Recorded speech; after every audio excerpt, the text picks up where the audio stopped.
diagnostika tekin deganimiz bilan mana bunaqa utechkasini topib berish bizani ancha qiynaydi, lekin mana shu mashinada ham furyon urilgan, furyoni chiqib ketgan. Xullas biz utechkasini qidirish jarayonidamiz.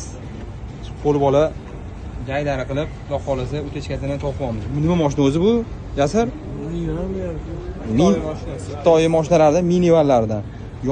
Buni yonida hozir katta mashinadan man olib qolganmiz. Buni ham kondisionerida muammo bo'lyapti. Bunga ham hozir azot urib qo'yganmiz.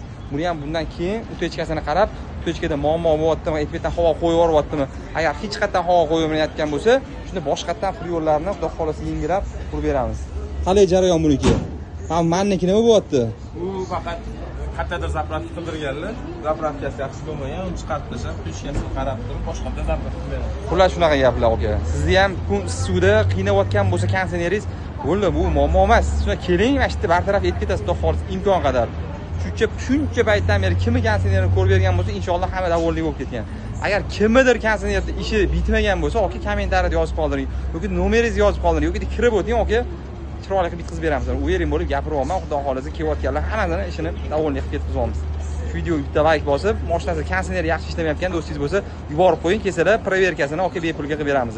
Xizmatga pulini olamiz keyin. Undan tashqari qilinadigan xizmatlarga to'g'ri.